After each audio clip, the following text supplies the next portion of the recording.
29 June 2025 Sylhet. আসসালামু আলাইকুম। সিলেট জেলা কোম্পানিগঞ্জ উপজেলা পাউরো মালভরা গ্রামের আমি রুকসান মিয়া।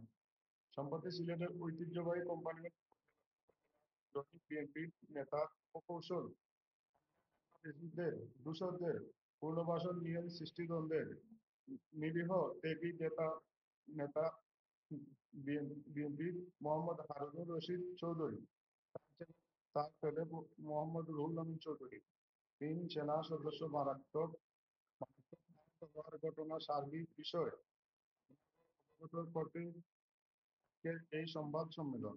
আমার আহ্বান আহ্বান এখানে উপস্থিত হওয়ার জন্য আপনাদের ধন্যবাদ ও শুভেচ্ছা। সম্মানিত সাংবাদিকবৃন্দ, প্রকৃত সৌন্দর্য ও খনিজ সম্পদের সমৃদ্ধ সীমান্তবর্তী কোম্পানিগঞ্জ উপজেলা এবং অস্থিতিশীলতা ও প্রায় জনজীবন বিপর্যয়। গত 25 জুন রাতে 9:30টার দিকে তেমন এক হামলার মারাত্মক আহত হয়েছেন কোম্পানিগঞ্জ উপজেলা 1 নং ইসলামপুর ইউনিয়নের 3 নং ওয়ার্ডের বিএনপির সিনিয়র সহ-সভাপতি পাউলা মাঝপাড়া গ্রামের হারুন মিয়া চৌধুরীর ছেলে মোহাম্মদ রুহুল মিয়া চৌধুরী। সাদা পোশাকে থাকা 3 সেনা সদস্য, এদের এদের মধ্যে হলো রুহুল আমিন চৌধুরী উসমানী মেডিকেল কলেজ হাসপাতালে এখনো মৃত্যুর সাথে পাঞ্জা করছেন। সেনা সদস্যদের মধ্যে একজন অবস্থা এখনো আশঙ্কাজনক। তাকে ঢাকা সিএমএম হাসপাতালে চিকিৎসা দেওয়া হচ্ছে বলে আমরা শুনেছি। এই হামলার সাথে জড়িত পাউরা মাঝরা গ্রামের সিকন্দর আলীর ছেলে উপজেলা বিএনপির সিনিয়র সহ-সভাপতি শওকত আলী বাবুল ও তার বাহিনী ফ্যাসিস্ট আওয়ামী লীগের আমলে নির্বাচিত কোম্পানিগঞ্জ উপজেলার সাবেক চেয়ারম্যান ও আওয়ামী লীগ নেতা সন্ত্রাসী শামীমের ঘনিষ্ঠ আত্মীয় এই শওকত আলী বাবুল। 5 আগস্টের রাজনৈতিক পট পরিবর্তনের পর থেকে বাবুল দলীয় প্রভাব কাটিয়ে শামীম সহ কোম্পানিগঞ্জের বড় বড় আওয়ামী লীগ সন্ত্রাসী ও ডেভিডদের শেল্টারদাতা হিসাবে আবির্ভূত হয়েছেন তিনি। শামীমের বাহিনীকে বিএনপির নেতাকর্মী হিসাবে পরিচয় করিয়ে দেন, পুনর্বাসনের চেষ্টায় লিপ্ত হয়ে এবং তার সন্ত্রাসী বাহিনীকে নিজের বাহিনীতে রূপান্তরিত করে যাবতীয় অপকর্ম চালিয়ে যাচ্ছেন।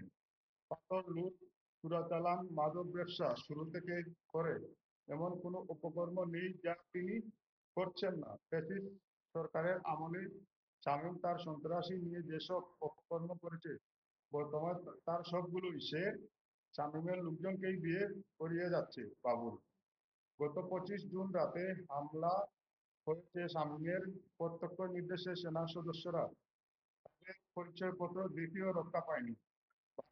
মামলার আসামি হয়েও শওকত আলী বাবুলের সহযোগিতায় গোটা উপজেলা এবং নিয়ন্ত্রণ করছে আওয়ামী লীগের ডেভিল শামীম।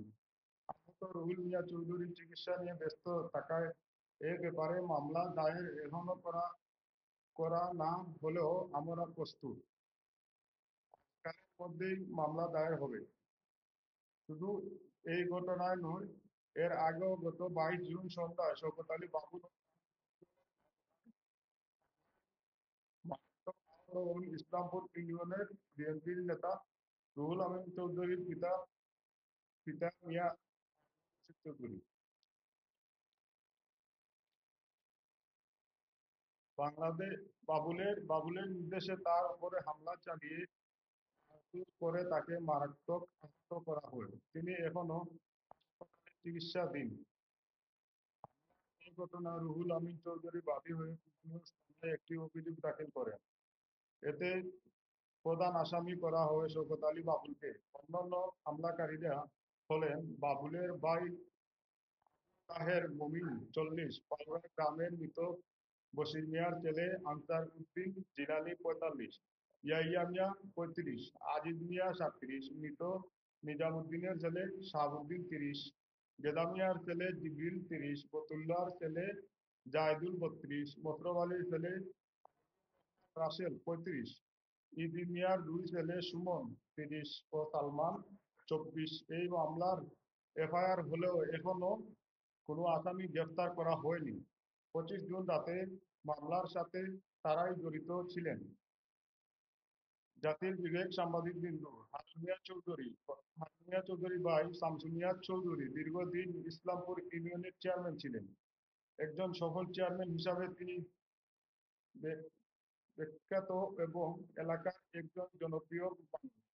সেই তখন থেকেই শামীম ও তার লোকজনের সাথে তাদের বিরোধ বিরোধ আর শওকত আলী বাবুলের সাথে শামীমের আত্মীয়তার সুবাদে বিএনপির তেমন কর্মী সমর্থন না থাকলেও শামীম ও তার ডেভিল বাহিনীকে নিজের বাহিনীতে পরিণত করে কোম্পানিগঞ্জ উপজেলা বিএনপির আধিপত্য বিস্তার করতে চাইছেন শওকত আলী বাবুল। তৎপরতা সম্পর্কে অবগত বিএনপির চেয়ারপারসন উপদেষ্টা আরিফুল হক চৌধুরী ও বিএনপির জাতীয় নির্বাহী কমিটির সহ সাংগঠনিক সম্পাদক মুস্তাফিজ সিদ্দিকী। অবগত ছিলেন জেলা ও মহানগর বিএনপির নেতৃবৃন্দ। সম্মানিত সাংবাদিকবৃন্দ, বাংলাদেশের বৃহত্তম রাজনৈতিক দল বিএনপির নাম ভাঙিয়ে শওকত আলী বাবুলের উপকর্মের কারণে কোম্পানিগঞ্জ উপজেলার অন্যান্য এলাকায় দলটির ভাবমূর্তি মারাত্মক নষ্ট হচ্ছে। তারা এলাকায় মাদক ব্যবসায়ী হিসাবে খ্যাতি। তার ভাই 2009 সালে সিলেট শহরে পিস ইয়াবা সহ ধরা পড়েছিল। এদিকে তার আরেক ভাই বর্তমান 1 নং ইসলামপুর ইউনিয়ন শাখার জামাতের সভাপতি। এই বিষয়গুলো নিয়ে এলাকার তুমুল সমালোচনা হচ্ছে। এদিকে তাদের হামলায় আহত হাবিব চৌধুরী ও রুহুল আমিন চৌধুরী আহত হয়ে হাসপাতালে জীবন বাঁচাতে লড়াই করছেন। আত্মীয় স্বজনেরা বাড়ি ছাড়া, ঘর ছাড়া, কারণ হামলা চালিয়েই ক্লান্ত নয়, তারা এখনো আরো হামলায় এবং প্রাণনাশের হুমকি দিয়েই যাচ্ছেন। তাদের হুমকিতে আমরা পালিয়ে বেড়াতে বাধ্য হচ্ছি। এ অবস্থায় আপনাদের মাধ্যমে আমরা আইন শৃঙ্খলা বাহিনীর কাছে নিজের নিরাপত্তা এবং অবিলম্বে আসামিদের গ্রেফতারের দাবিতে জানাই।